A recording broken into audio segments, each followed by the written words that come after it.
Excited, to go to Indy. Um, fresh off of playing well versus Nebraska. We watched a lot of film yesterday, walked through some stuff, and have a good short practice today, and get going to get excited about, to play a team in Northwestern who's playing very good basketball, 1-2 out of 3, handily beat, a top 20 team in Penn State. So they're a young team like us that's getting better and better. When you look at Gabe's best defensive performances, which ones stand out to you? Um, Man, that's a tough question. Wieskamp, maybe. I thought he was really, really good. Cowan, Maryland game. I mean, he's been terrific defensively all year. And he takes that tough assignment of guarding the other team's best player, and rolls with it and embraces it. And, we're confident with it. And he takes pride in it. You mentioned in the last week about other coaches coming up and talking about how Gabe is their favorite player. Who has done that? What's been the comment? Well, it's a lot of staffs. I think really respect what Gabe is all about without kind of giving specific guys. I think that he shuts up and does his work. He's not about himself. He's not, and not that that's offensive by any means either, but he just punches the clock every single game. His expression never changes. And I think that that's what coaches want with guys. So, and again, embracing that defensive part of it, embracing that playing, guarding whoever we put on them and embracing it. I mean, that's what coaches want. How shocked were you that Daniel was I'm not as outraged as everybody else is. I mean, when you finish 12th, it's just the bottom line. I think Dan had a really good year, but he should be proud of the fact that he was second team all conference as a sophomore in one of the toughest conferences. Maybe ever. You look at the depth and you look at the quality. But as a coach, I'm all for victors get the spoils. And Daniel should be proud of what he's done this year. He should look back and say where, not just him, but the team, where could we have gotten a win somewhere, to improve in the standings. But, that's just the way sports is. That's the way it should be. And that's why everybody needs to know that they impact each other. I mean, and it's not on, I'm not blaming Daniel for being 12th in the conference. We could, a couple of things go our way, we could be 5th. But that's just the reality of it, But proud of Daniel and the growth that he's shown, to get second team, to get all defense. Proud of Marcus to be, third team. Those are sophomores. So that's great to see. So they should be proud of that, but also understand that you want to be first team, you got to win. Is there anything you've learned about sort of how to succeed in a conference tournament? Like, you had some years where you won We've been 2 out of the last 3 years. We've been in the semifinals. Every year is different. It's just really this team's really really interesting because, I was looking back at the Ken Palm numbers. We've got the best Ken Palm ranking in school history. Like we're fourth.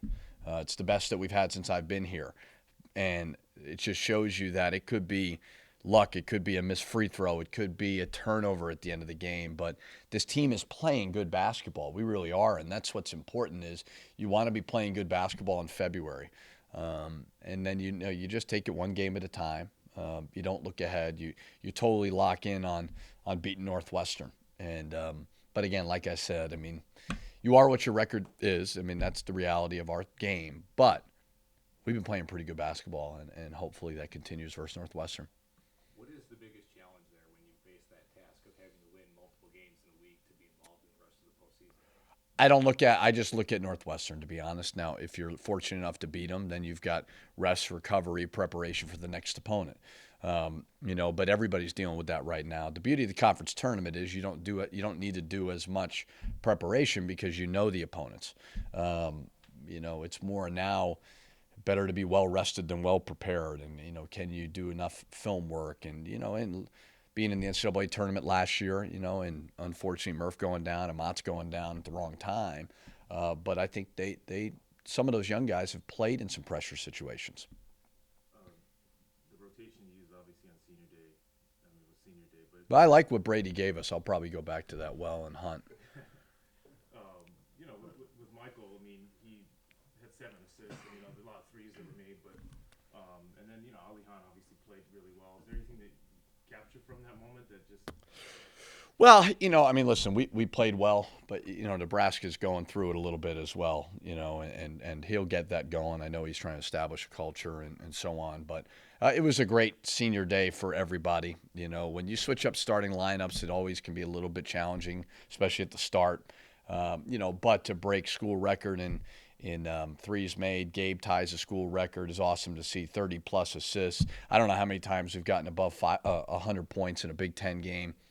There was a lot of great momentum that can hopefully carry into the conference tournament. And, a lot of guys scored a lot of points. Everybody in the team scored. Like, I don't know if I've ever seen that, every player scoring. So hopefully that gives them confidence, whoever we go to, they can help the team win. Did you see any different from Alihan necessarily more aggressive? Well, I thought he was just making shots at the basket. Like, not a whole lot different what he was doing. He's just missed a couple layups and done some things. But, you always want as a program, your guys, like certainly I'm judged by wins and losses, but, I get to sit there and watch Brady and Alihan and Michael, and they're great people. They get their moment to address the fans and thank the fans. The fans stay and they embrace those guys. Like that's really, really, really rewarding as a coach. You talked, I think a lot of times this season about how this group seems to enjoy being around each other, kind of going back to the Italy trip. I mean, do you talk about like that before the Northwestern game? Like, hey, could be our last chance, or is it just so obvious that? Yeah, it's pretty obvious. I mean, you explain to them if you lose, you're done. Make sure they know the format. But no, I mean, I think it's pretty obvious. But you as a coach, you and that never changes. It doesn't matter who you play. You narrow your focus to day, and that's the beauty of sports is you just never know. So you embrace that opportunity. I told them constantly last game, like, guys, this is the time of your life. I told them, I said, none of you are married, none of you have kids, you don't have real problems right now. Enjoy this. And I didn't tell my wife that, but that is the reality of it. And you get a great opportunity. The conference tournament is really fun. It's a fun thing to be a part of. So embrace it. You mentioned Northwestern beating Penn State. Does that just with the parity, the balance of the leagues this year, does that kind of tell you that anybody can win this week? Yeah, it's hard to get a win. This is the hardest league in the country to get a win. It just is. And it doesn't matter if you're at the top, you're at the bottom. I mean, the winner lost 6 games. That I don't know and there's 3 teams, right? That doesn't normally happen. Normally you lose 1 or 2 games, but for 3 winners to lose 6. Like we've lost 12, and I don't think anyone is really excited to play us. I mean, I think we could beat anybody. We could also lose to anybody. I think that when you have a conference where there's stability, that's where there's good teams because there's older players. Certainly, we're trying to get older. But yeah, that's the challenge of it, and that's why it's a great league.